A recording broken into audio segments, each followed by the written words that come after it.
Hello everyone.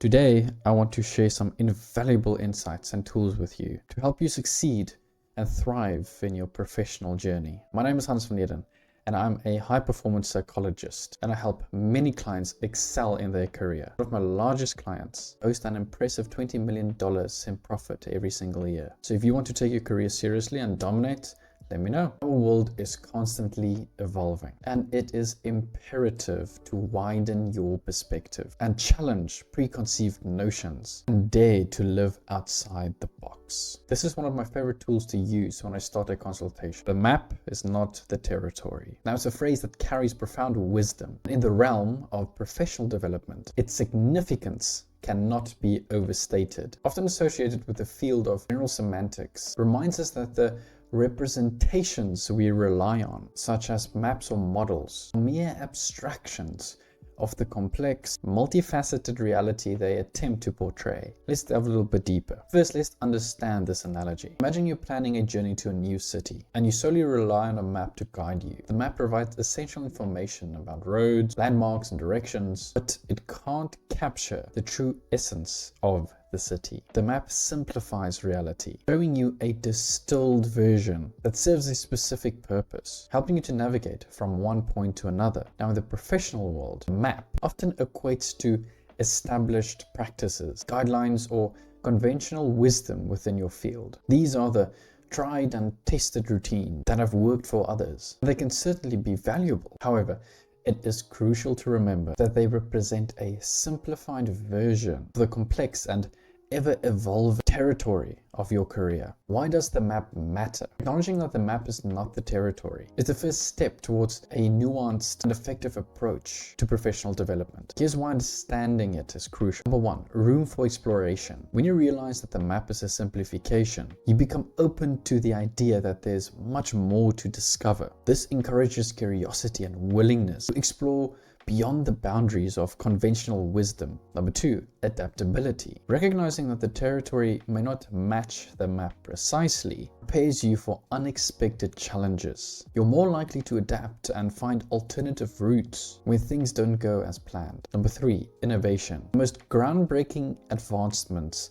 often come from questioning the map. When you challenge established norms, you're much more likely to come up with creative ideas and innovative approaches. Now, here are some tools to navigate the real territory. Number one, continuous learning. Treat every experience, whether it's successful or not, as an opportunity to learn. This keeps you engaged in the process of exploring, understanding the true landscape of your field. Number two, networking. Connect from professionals from diverse backgrounds. Expand your horizons. Their perspectives can offer new insight and broaden your understanding of the professional terrain.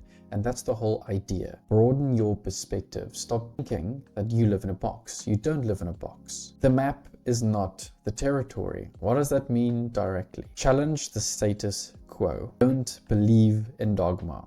Why?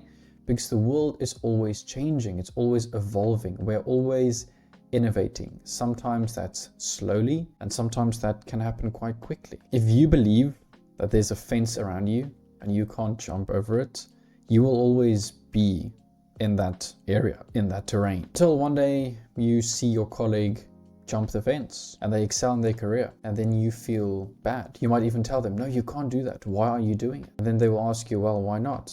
And you have no answer, because that's just not what we do here.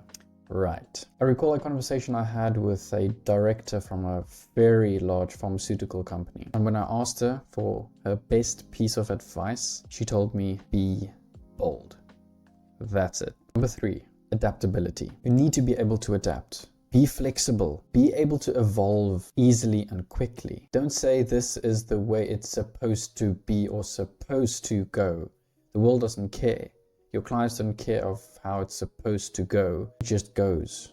And if you're offering the service or the product, just go with what the market wants. What worked today may not work tomorrow. Be ready to pivot when necessary. All right, the next big one. Don't believe in dogma. For those who don't know, questioning adherence to already established beliefs, doctrines, or practices. What are some of the pitfalls of dogma? Number one, it stifles innovation. Dogma often discourages innovation and creativity. When you blindly follow established practices, you will limit your ability to think outside the box, and that is exactly what innovation and creativity is. Number two, prevents adaptation, which is exactly the skill you need in a rapidly changing professional landscape. Dogmatic people are less adaptable. They may resist change and be stubborn, even when it means giving up success. Number three, it limits learning. Believing in dogma can make you complacent. You might think you've already mastered an approach or subject, and this can hinder your willingness to continue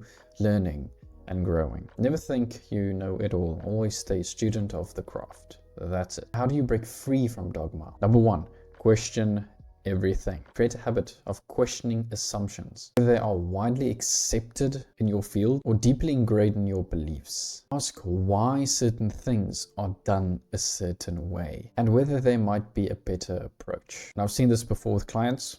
Usually the older generation are not a fan of change or innovative thinking. They want to keep doing the things like they've been doing it for the last 30 years. Don't change it, don't touch it. I know we can make 5 times or 10 times more money. We can hire 100 more people. I don't want it. Don't touch my baby. This is my business. I don't want it to evolve. I don't want it to grow. It must just keep being mediocre. I like the security of punching in and out every day. And these are directors. These are CEOs. This is their own company they created. And sure, maybe it's built up to about 50 employees and it has existed for 20 years. They don't like change at all. And over the last few years, they've lost quite a few employees, about 40. And that's all because they are stubborn and they do not want to grow or change or innovate in any way. Number two, embrace open-mindedness, which is what we just talked about. Be open to new ideas and perspectives, even if they challenge your existing beliefs. Remember that growth often happens when you step outside of your comfort zone. Number three, seek diverse perspectives. Actively seek out feedback and input from a diverse group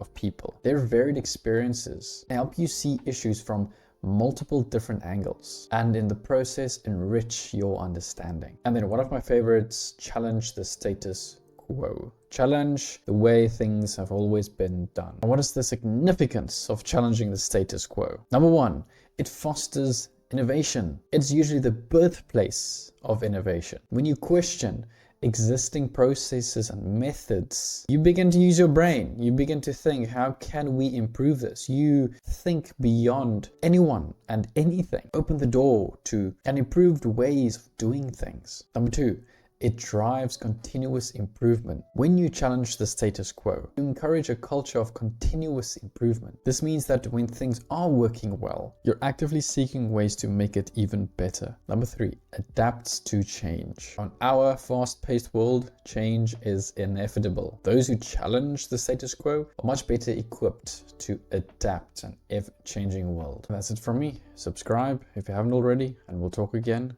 in the next one.